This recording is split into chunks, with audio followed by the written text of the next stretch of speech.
Hey, what's going on, everyone? This is Mike Colleen at MikeColleen.com.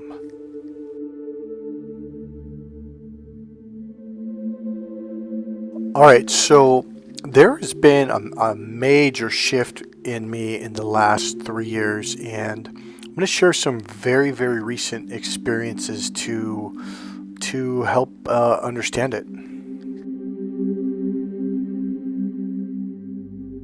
Alright, so I've got a friend, Nixon. He's someone I met in the neighborhood about 2.5 years ago. He had lost his dog at night, and I helped him find it. It was pretty late. It was past midnight. I was actually going for a run, and that's how we met. So he's a really cool guy. A little wild, but he's a pretty cool, good person. He's been very, very good to me. So a good friend, and something happened. All right, let me share the story on how we met real quick. So it's past midnight. I don't know exactly what time it is, 12:30, quarter to 1, something. And I hear this guy driving down the road in his white car, and he's yelling his dog's name. What's his dog's name? Rookie. Rookie. He's just yelling really loud. I mean, he's got a really loud voice. So I jogged over in his direction. I go, "What are you looking for? A cat?" And he goes, "No, it's a dog. It's a pit bull. It's white." I was like, "Okay, well, its name's Rookie." Yeah, I go, "Okay, if I find it, I'll bring it to your house." He goes, "You know where I live?" I'm like, "Well, yeah, I've seen you out in your yard like for years now." He goes, "Oh, okay, man." So he takes off and goes all the way down this one road about a mile or two, and then he makes a U-turn and comes back. And I ran over in the road, kind of waved him down. He pulled up. He goes, "What?" I go, "Dude, I know it's gonna sound really weird." But I'm kind of a spiritual guy. But I'm gonna tell you something. Your dog is actually in your yard. He goes, "How do you know?" Because I was about a mile from his house, maybe 3/4 of a mile. And I go, "Trust me, your dog's at home. He never left." And he goes, "All right." I go, "I'll meet you over there." So I took off running. So he had to go back down because it was a one-way road with like a middle center thing. So he had to come back around. So I ran over to his house and met him over there. And sure enough, his dog was at home, never left. So that's how we met, and it's been a pretty cool friendship from then on. Pretty fun, actually. But what I'm going to share you is a little bit kind of, I don't know. Alright, so before we get into what happened, and it's going to be about the 3D, etc., I want to thank Mary Murphy for a $5 tip, or donation, I should say. For those of you who don't know, there is a PayPal link in the description box right below the video, and you can go ahead and make a donation if you've liked the videos that you've watched over the last couple months or years. Alright, so back to the story. Alright, so I went and I ordered the pizza, and I decided to wait for the pizza, so I'm about a mile and a half away. And I go by Nixon's house on the way there and back, because it's just, you go by his house because that's the shortest way to get there. So I get the pizza, I'm on my way home, and I noticed in the little mini shopping center I was at, there's about 5 or 6 stores there, maybe 7, and a restaurant. It was kind of like tension. You could just feel like people were aggressive, and the energy, there was just like kind of, I don't know what kind of like a chaotic, aggressive energy, okay? And I just kind of noticed it everywhere I went, and just seemed like, oh, that's the way it is.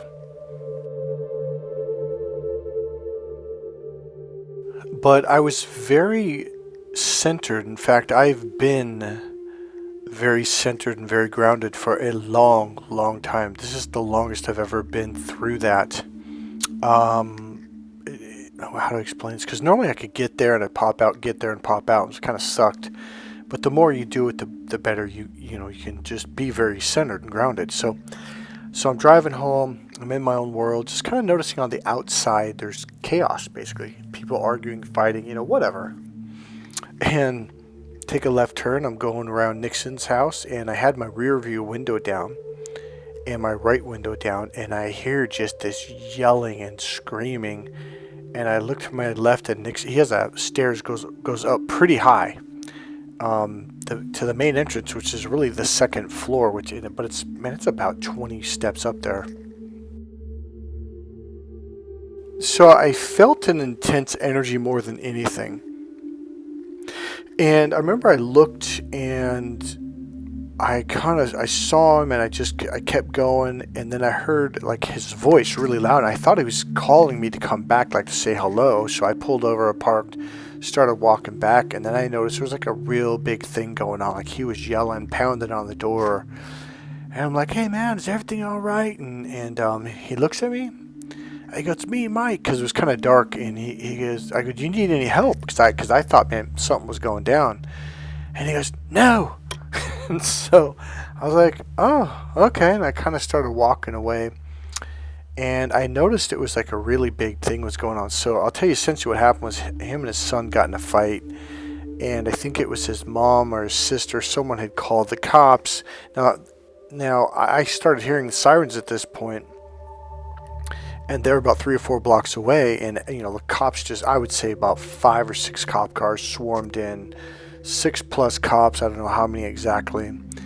And then his brother and sister showed up, okay? And his brother's a big dude, like a big dude, and they're yelling and screaming. Then there's this other lady who I only met once, and I did not realize she was related to the family at all, and she's yelling and screaming. so So here's the deal. Normally my emotions get caught up, but here's the deal. I was on the other side of the street and I was just really calm. And I did not get caught up in this chaos at all. Like zero. Now, here's what I mean. Two cops were about 5 feet in front of me, 4 feet maybe. His brother that was wrestling with the cops, and the cops were wrestling with Nixon. It was funny, what I call funny chaos, because no one got hurt. These are like people who lived in this city for like their whole lives, so the cops knew who they were, etc. And the cops were being really cool about it, and trying to get Nixon in handcuffs. It was kind of a funny thing. But here's the thing, like I remember I kind of yelled at Nixon to calm down a couple times, but I realized, like, number one, I don't think he could hear me because everybody was yelling, and number two, I was just really, really centered and grounded, and I just kind of thought, wow, this is like, this feels really cool. Like it was like number one, it felt really great, and it was a unique experience because I'm like, wow, I'm not getting caught up in anything. Now I've noticed this for months now, months and months and months and months, but this was kind of like the biggest explosion of energy. Because it was like, like people have energy. It was an explosion of dynamic energy. And I'm like, wow, this is so cool. I'm not getting caught up in it at all. It's like I'm in a different dimension.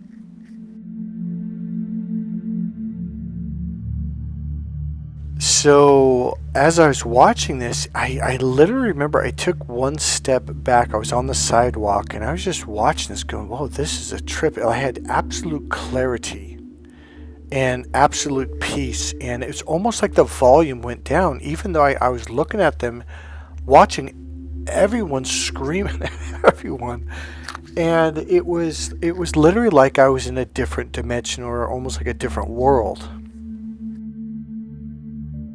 So one of the things I noticed was, in a way, it was like I was looking at two of the cops that were arresting Nixon, and they had, even though there was chaos going, it was like, in a way, there was a sense of clarity to everything. And I remember not worrying at all, like nobody was going to get hurt, everything's going to be fine, Nixon was going to be out of jail by tomorrow morning. Wasn't a big deal. You'd probably go to court and judge just say, hey, you're going to be on 30 days suspension or whatever. Not suspension, but you get what I'm saying. And I just remember like, oh, okay, this is cool. But it was like, I'm just going to say it like this because I can't find a better way. It's like everybody was doing their role. Everybody was playing their part. And that's exactly what's going on the 3D level. Is we all have to have these experiences of chaos and guilt and fear and shame in order to clear them, in order to pop out of that illusion. And that's exactly what it was. It was a complete illusion. And that's all it is. So when you pop out of it, all of a sudden you're like, oh, okay. So essentially what I'm sharing with you is I'm basically on a different dimension. I've shifted to what some people call the new world, or shifted to a higher level of consciousness, and or probably both. And in one word, That word is content.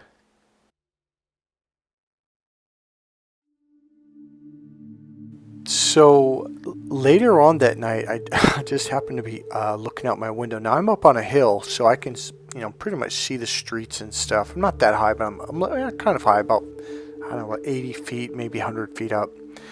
And so you can, all of a sudden I saw these cops going, and I'm like, man, you know what, that's in the same direction of Nixon's house. So I went over there. I just walked over. It's about 3-4 blocks away.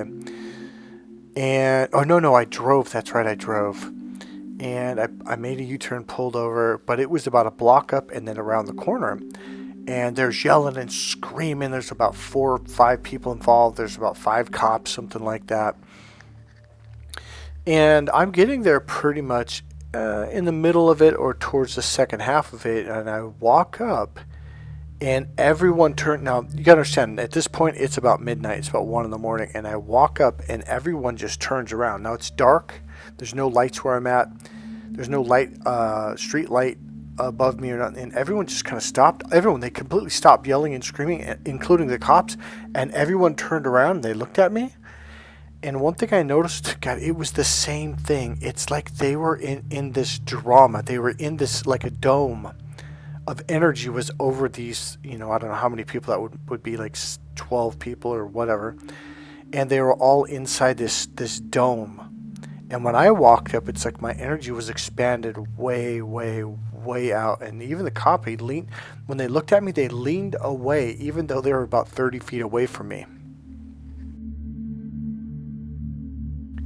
Now, mind you, I didn't say anything. I didn't have a light. I didn't have a flashlight. I'm just walking up in the dark, and everyone stops and look at me. And they just kind of froze, and they didn't know what to do. And I finally go, hey, is everything okay here? And the girl looked at me, and the guy looked at me, and then one of the cops goes, yeah, why? I'm like, oh, I just heard all the chaos. I thought I'd walk up and see what's going on. They go, yeah, we're fine. So it was a really interesting thing. And then right after that, they went back to their chaos. So the interesting thing was everyone just stopped. It became absolutely silent, just very content, very calm, very clear.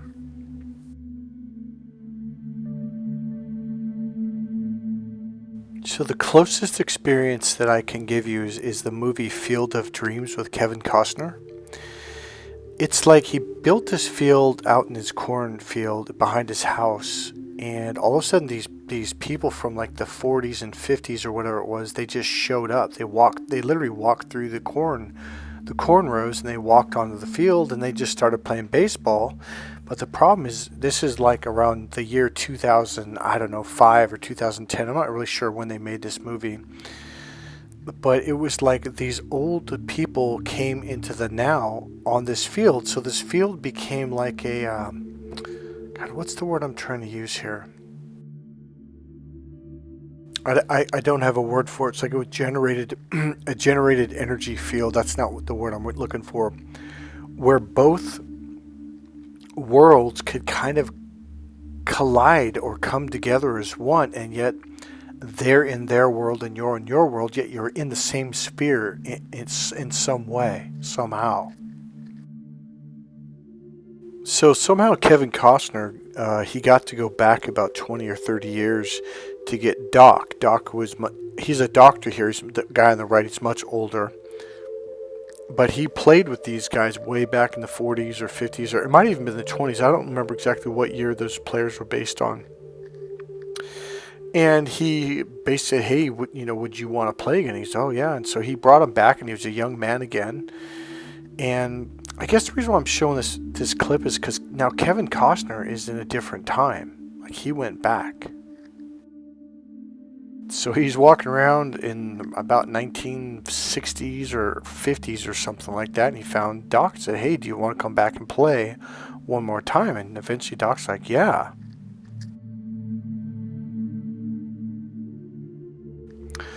So I came across this image right here, and they talk about, I think it's pronounced vagus nerve system, or however you want to explain that. So when I talk about internal awareness, what it does is it connects you to this other bundle of nerves that go down into your body. It gets you out of your head and into your body, and it tunes you into your five senses, and it tunes you into your radar. So when you do this, it makes you very emotionally grounded, and it gives you clarity. So this is the number one thing that I'm doing with people.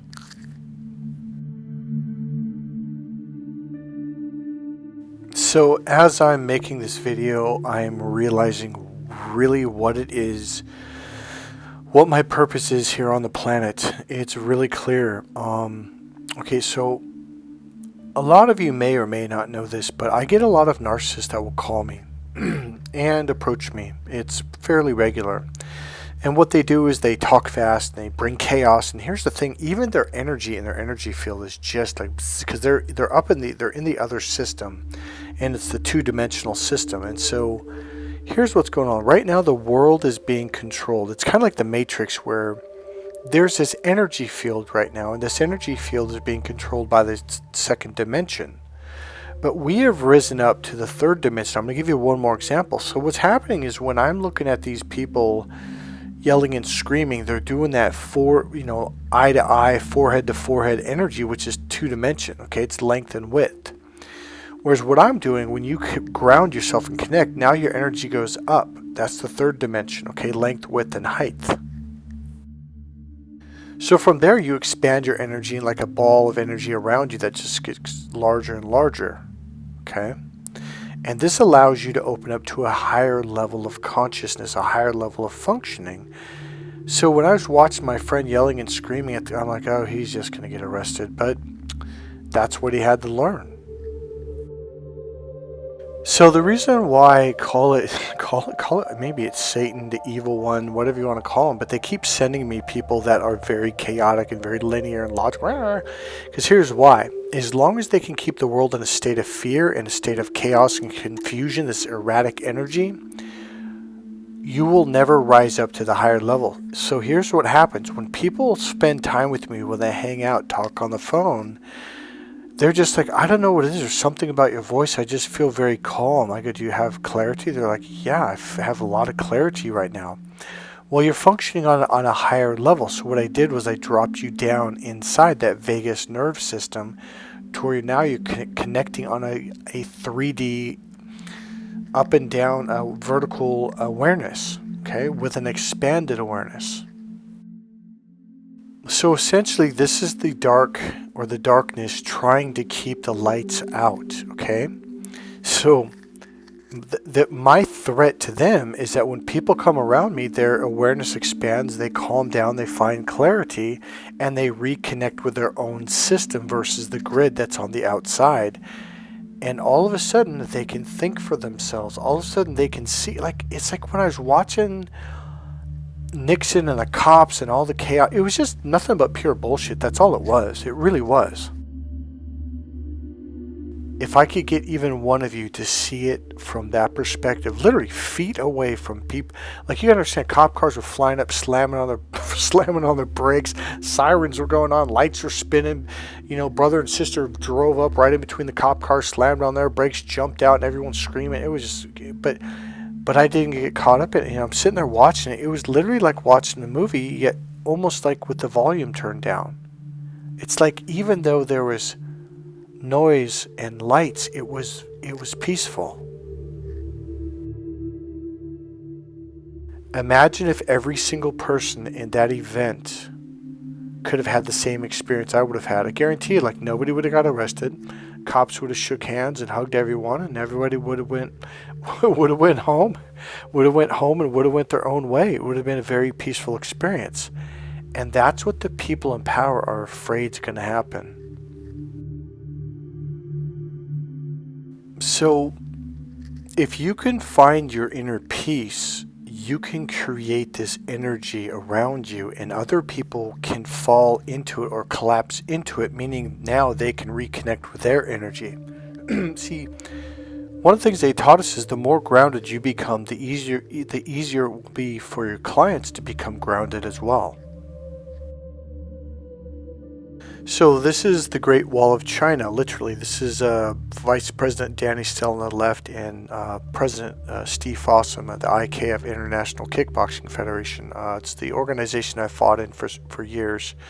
They literally took the organization over there to compete against people in China. This was a really new thing where they brought kickboxing to China. I don't want to go into that anymore, but so I want to stay on track here. So one of the main things I tell people is to walk and block and then put up the Great Wall of China. So that's literally your first two steps. Number one, walk and block, which is the block part is the Great Wall of China. It's like you put up that Great Wall of China. And a lot of you will go through that really dark phase where you are alone for 2 or 3 or even 4 years. It sucks, but what you're doing is you're building up boundaries, a really strong boundary. Now here's why it is so important. So now I can go out in the real world around people that are in the two-dimensional, the matrix, the energy field. They're in that crisscross energy field that goes back and forth throughout the world. And all of a sudden, it's like I come out and I go into the energy field, and now I go up. So they're two-dimensional. It's literally like squares, like a grid of squares going length and width. Now all of a sudden I come in and my energy is length, width, and height. And all of a sudden people look at me and they're like, well, what the hell is that? I don't mean they necessarily are conscious of it, but they like the feeling, like, wow, this feels really comfortable around this guy. Something's different. And then they get caught up in my electrical grid, and now they go into the third dimension, length, width, and height.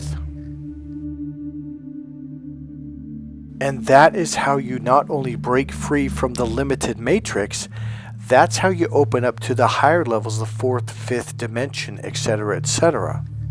That's why it's really important to develop being grounded. So if you have been isolated from people, going to work, staying home, or you quit your job and you're living with someone and you won't go outside, you might think that's a horrible thing, but no. If it only lasts about 3 years, 2.5 years, 3 years, that's actually about on time. That's the time schedule that most people go through. If you go a little bit longer, don't worry about it. You are essentially building that dome, that electrical grid, instead of just being this flat grid with X's, or rectangles or squares, length and width, length, lines going up and then lines crisscrossing. So you essentially what you're doing is you have this dome where the grid goes up and around. So now you're at a higher level, and now here's the deal. You're developing this what I call this Great Wall of China, and now you can go out into the world for lengths of time, and you can be in that grid, that not the flat grid, but the dome grid, and you can affect other people. And that is the purpose for the whole dark night of the soul and being alone and isolated for lengths of time.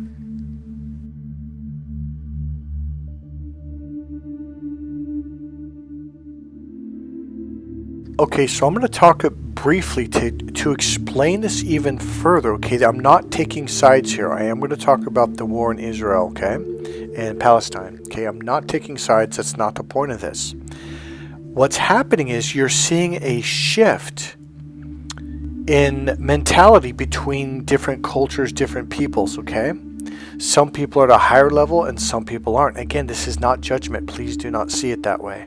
Try to see it in what I'm attempting to show you, like the shift that's happening.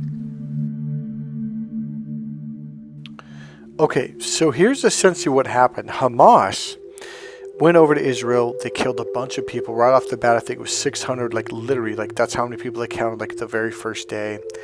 And they kidnapped a bunch of people to hold as hostages, including little infants and children, etc. Again, no judgment, just watch this. So the old way, if you go back to the 50s, 60s, and 70s, once they had hostages, then the West, Israel, the United States, etc., they would negotiate. They would give them money, and the people holding the hostages would demand money and demand food and demand rights and demand stuff, right? And it kept Israel from bombing them because they would be killing their own people. Well, the West, we learned back in the 80s, Ronald Reagan was the first one that I believe that did this. He says, hey, we don't negotiate with terrorists that are holding hostages anymore. We do not negotiate, period, end of sentence.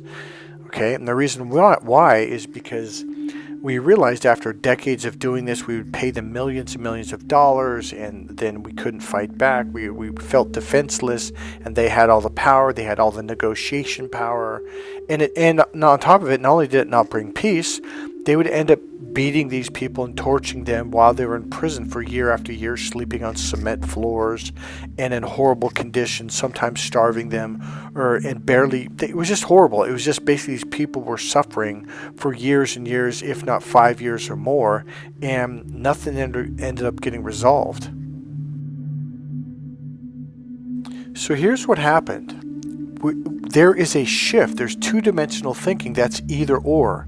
So the old way of thinking was, okay, we're going to go into your country, and if we can get enough hostages, well, now you're screwed, because now you have to negotiate with us, because otherwise you're a bad person, right? And this is what the West used to get caught up in, because back in the 70s, well, we were thinking on the two-dimensional level as well. Now, please don't get caught up in me using the West and all that stuff, because I just mean there's different forms of thinking going on. It doesn't mean only the West has it. In fact, a lot of the West is very two-dimensional. Okay, so just hold on for a second. Don't get caught up in the technicalities on that stuff. I'm trying to help you to understand a bigger picture here. So here you have two-dimensional people thinking, oh, if we do this, it's the either-or mentality. So either if you bomb us now, then you're bad, because we're going to say we're going to kill one person per bombing or per day or whatever, and therefore if you do this means that you're bad. So it's either you do it or you don't do it. Now, what happens is you're dealing with a bunch of people that have popped out of that thinking. They're like, that's irrational, it doesn't make any sense, it doesn't work for anybody. So Hamas and the Palestinians had celebrated in the street en masse. Many, many people. And the mistake, they were thinking, okay, no, we got you. They literally believed, because of this either or limited thinking, that, well, because we have all these hostages, you won't dare bomb us. You're gonna come to the table, you're gonna negotiate with us, and you're gonna give us what we want. Otherwise, we're gonna kill these people. And we know you're not going to bomb us, because we have these people. You'd be killing your own people. So in the past, essentially, if you were thinking on that same level, it would take all the power out of your hands, and it made you feel helpless, and you wouldn't attack, you wouldn't bomb. All you would do is give millions and millions of dollars away, and they would hold the prisoners anyways, the hostages, and they would torture and beat them. And sometimes they would actually put that on television, et cetera. So it was just, and so now we're like, no, we're not doing that. There is more than two either or option. Now there's a third, fourth, fifth, sixth, seventh, eighth, ninth, 10th, 11th, 12th, 13th, 14th, 15th option. There's dozens, hundreds, thousands, trillions of options, and the option we're choosing is we're going to bomb the living shit out of you. So these people that were celebrating the deaths of all of these people, and you got to remember, it's exactly the way a narcissist thinks. It's two-dimensional. Now, I'm not saying all these people are narcissists, but they are two-dimensional. The people that celebrate, it's two-dimensional thinking. Like, well, wait a minute. So you killed all these teenagers and all these, young people, and then you kidnapped babies, and you kidnapped these, young people and young girls, teenage girls, etc., and you don't see what's wrong with that, and you don't understand why Israel's pissed off and why they're bombing you. So the very next day they're getting bombed, and they literally have this look of shock on their face, like, wait a minute, they can't do that. Like it didn't fit inside their either or mentality. That's what I'm trying to say. If you look at the faces of the people, it wasn't necessarily horror. There was a look of shock and horror, but it was a look of confusion. That's the word I'm looking for. Wait a minute. They're not supposed to do this. It's either this or it's that. This doesn't make sense. And the self-righteousness saying, hey, how can you kill our people? That's just wrong. And yet you're going, wait a minute, you just killed hundreds of people the day before, and you've done these horrendous things, and you bombed the living shit out of Israel and our cities. And they're just going, you can't do this, like, you're not allowed. Now, what does that sound like? It sounds like what I tell you guys when a narcissist attacks you. Give them back a dose of their own medicine and watch them flip out. Watch them get confused. It's like they have a complete meltdown, like the Wicked Witch of the West going, I'm melting. Like they have a complete breakdown because their grid system can't function. This does not compute. This does not compute. This does not compute. And they're trying to say, no. Like those aren't the rules. You can't play that way. And now that you've popped out of the 2-dimensional grid and you're in a 3-dimensional grid, you're like, oh, there's a whole lot more options here. And now you have the advantage. There are literally TV reporters on the Palestinian side just flipping out like, how could you do this to us? How could you? And it's exactly like a narcissist. It's like, on the one hand, they have no problem hurting you, harming you, damaging you, destroying you. But God forbid you give one morsel back to them. They will lose their shit, tell you how horrible of a person you are. How could you do this? How could you even think of doing this to me? I'm going, wait a minute, look what you just did to me for the last 10 years. What the hell? Now, here's the deal. I am not talking about the whole skirmish between the Palestinians and Israel, going all the way back to King David, etc., all the way back in the Old Testament. I'm literally talking about there was a recent mind shift in the last 7, 10, 12 years, and the Palestinians or this group of people haven't shifted to this yet, okay? So if you go back and look and listen to what they're saying, and again, it's not necessarily shock. It is this lost look of confusion. Like, wait a minute, like this is so outside of our thought. Like, wait, what? What are you doing? Like this does not compute. Like their brain can't function, and this is essentially what happens when you start doing the narcissist stuff back to the narcissist. They literally freeze up and like, wait, this doesn't. This doesn't. Like they can't even comprehend. It's like, no, I'm the one who attacks you. It's either or. So if I'm the attacker, you got to be the person that's on the defense. And when you go on the attack, it screws up their whole system. It makes them like they go backwards and they everything reverses and they get all screwed up. Like psychologically, their computer machine it gets overloaded and they can't function. That's the look you see on their faces. So there's something I want to emphasize because someone on another channel said, this word really needs to get emphasized. I don't care if you want to heal yourself or heal something, if you want to manifest something, I don't care what it is. It comes down to one word. It's really not faith. Faith leads you to this. It's intention. In fact, I think the word faith kind of screws you up. So let's push that word out aside for right now. The real word is, what is your intention? Everything is about intention. Whenever I heal someone, what's really healing them is my intention. Your intention tells the universe, it tells source energy, it tells God, whatever it is that you believe in, to do this function. When you have an intention, it happens. And that's what Jesus was trying to get you to understand. You can heal. You can manifest. You can receive. So ultimately, what everything is about is developing your intention. So that's why it's really good to pray. It's like lifting weights. It's like exercising a muscle. It gets stronger and stronger and stronger. The more you use it, the better you get at it, okay? So your intention becomes more powerful. So the ultimate of what this game is all about is getting you to leave the 2-dimension and open up to the 3rd dimension to where now you're going up, okay? So your grid begins to go up and over like a dome versus this 2-dimensional flat grid. So here's the deal. You might think, what do you mean third dimension? I thought it was all about the fourth and fifth and higher. It is. It's about higher dimensions, but the way you access them is by opening up to your right brain, which is what the earth is, the planet's all about, the five senses: see, hear, feel, smell, and taste, which is third dimension, okay? Once you access that, now you can access higher dimensions. So the point is, if you can't get to the third dimension, you can't access the other dimensions. It's not possible. So that's why you have to access the third dimension. See, hear, feel, smell, and taste, being in the now, in the present moment, being very content. And that's how you'll know when you're there. It's because you feel very content, even when chaos is going on around you.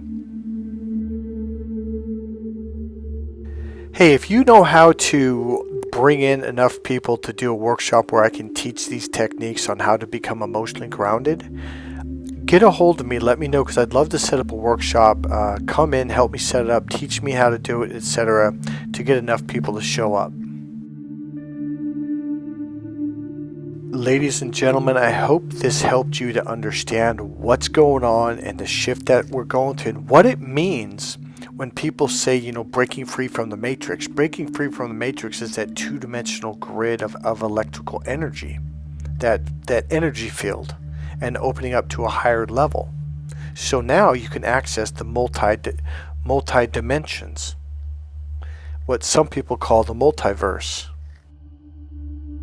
Hey, this is Mike Colleen, MikeColleen.com. I hope you guys enjoyed this video. I hope this video enlightened you on to the direction that we are already, as a planet, moving into, and we're moving into it fast. And a lot of you guys that are on this channel, you're ahead of the pack for sure. Okay guys, remember, you can make a donation. There's a PayPal link right there in the description box. Go ahead and click subscribe, click the like button, and if you want, go ahead and make a comment. God bless you guys. I'll see you in the next video. Alright, bye-bye.